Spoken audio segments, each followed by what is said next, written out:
నాగేశ్వరరావు గారు, పవన్ కళ్యాణ్ గారి మీకు ఇష్యూ ఐడియా ఉందా మీకు? సో దాంట్లో ఎవరిది తప్పు ఉంది అనుకుంటున్నారు?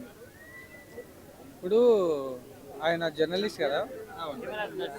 ఆ, మొదటి నుంచి జర్నలిస్టులు అంటే ఒక నమ్మకం అనేది ఉంది ప్రజలకు. ఇలా వ్యక్తిగతంగా విమర్శించడం వల్ల జర్నలిస్టుల మీద నమ్మకం అనేది పోతుంది. మీరు రాజకీయంగా మాట్లాడచ్చు, ఆయనని దూషించవచ్చు, తప్పులేదు. కానీ ఆయన తప్పులను చూపించచ్చు, తప్పులేదు. కానీ ఆయన వ్యక్తిగతంగా మాట్లాడడం అనేది మంచి పద్ధతి కాదని అనుకుంటున్నా. అట్లా మాట్లాడడం వల్ల ప్రజలకు మీడియా మీద ఒక నమ్మకం అనేది పోతుందని నేను అనుకుంటున్నాను. అన్న ఇప్పుడు సమాజంలో మీడియా అన్న జర్నలిజం అన్న కూడా చాలా వాల్యూ ఉంటుంది. సో వీళ్ళు అంత మంచి స్టేజ్ మీద వెళ్ళి ఒక పర్సన్ ని పర్సనల్ గా టార్గెట్ చేసి అన్ని పేర్లు చేసుకున్నాడు, అది ఇదని రకరకాలుగా మాట్లాడారు, మనం చెప్పుకోలేము. సో ఆ విధంగా మాట్లాడడం కరెక్ట్ అంటారా ఒక జర్నలిస్టులు? ఒక జర్నలిస్ట్ పదవిలో ఉండి సమాజానికి పనికొచ్చే మాటలు మాట్లాడాలి. కానీ పవన్ కళ్యాణ్ పర్సనల్ విషయాల గురించి మాట్లాడడం వల్ల సమాజానికి ఎటువంటి ఉపయోగం లేదు. సమాజానికి పనికొచ్చే మాటలు మాట్లాడతారని మీడియాను నమ్మేది. ఇలాంటి మాటలు మాట్లాడడం వల్ల మీడియా మీద నమ్మకం అవుతాయి ప్రజలకు. ఇప్పటి నుంచైనా దయ ఉంచి సమాజానికి పనికొచ్చే మాటలు మాట్లాడండి. పవన్ కళ్యాణ్ 2 పెళ్లిళ్ళు చేసుకున్నాడో, 3 పెళ్లిళ్ళు చేసుకున్నాడో, 4 పెళ్లిళ్ళు చేసుకున్నాడో మీకు వచ్చి నష్టం ఏం లేదు. అలా అని 3 పెళ్లిళ్ళు చేసుకున్నారని వాళ్ళ భార్యలు ఏమన్నా వచ్చి కేసు పెట్టారా? ఎక్కడైనా ఫైల్ అయిందా? కేసు ఫైల్ అయిందా? ఏం లేవు కదా. వాళ్ళకి లేని బాధ మీకు ఎందుకు? వాళ్ళ ఇంట్లో వాళ్ళకి లేని బాధ, పవన్ కళ్యాణ్కి లేని బాధ మీకు ఎందుకు? అసలు మీరెవరు వాళ్ళ పర్సనల్ జీవితం గురించి మాట్లాడనీకి? ఎవరి పర్సనల్ విషయాలలో ప్రతి ఒక్కరి జీవితంలో కొన్ని మిస్టేక్స్ ఉంటాయి. అట్లానే అందరూ పతివర్తలు ఏమి ఉండరు.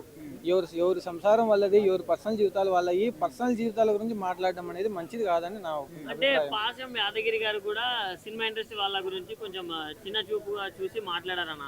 అంటే మీరు చదువు లేని వాళ్ళు అది ఇదని అన్నారు. దాని గురించి ఏం చెప్తారు? సినిమా ఇండస్ట్రీ వాళ్ళు చదువులేని వాళ్ళు అంటున్నారా? పాశం యాదగిరి గారు అన్న, చదువుకు సినిమా ఇండస్ట్రీకి ఏం సంబంధం అన్న? ఎంబీఏలు చేసిన వాళ్ళు, పిహెచ్డీలు చేసిన వాళ్ళు, ఫ్యాషన్ మీద ఫిలిం ఇండస్ట్రీలోకి వచ్చి సెటిల్ అయిన వాళ్ళు చాలామంది ఉన్నారు. చదువుకు ఫ్యాషన్కు సంబంధం లేదు.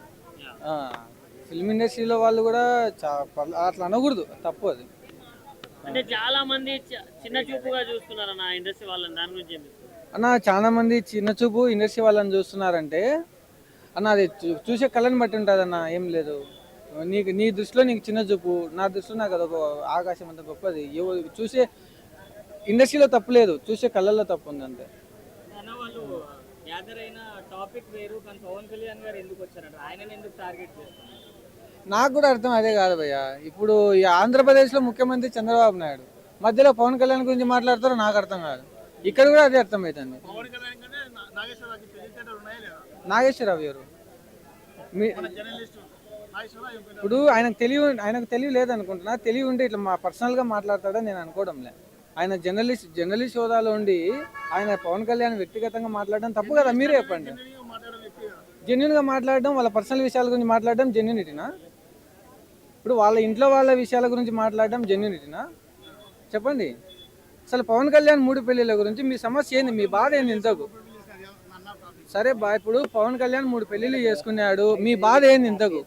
మీకేమైనా నష్టమైందా? ఆ 3 పెళ్లిళ్ళకి మీరు ఏమైనా కట్నం ఇచ్చినారా? చెప్పండి. ఆ 3 పెళ్లిళ్ళలో మీ ఏమైనా కట్నం ఇచ్చారా? మీకు ఏమైనా డబ్బు రావాల్సి ఉంటే పోయి అడగండి వాళ్ళ ఇంటికాడికి.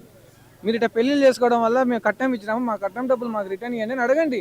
అసలు మీ బాధ ఏంది అర్థం కావడం లేదు. పవన్ కళ్యాణ్ వాళ్ళ పర్సనల్ విషయాలబ్బా, మీకేమవసరం? ఇప్పుడు చూడు, మనము మనుషులం, మనిషిగా మాట్లాడాలా.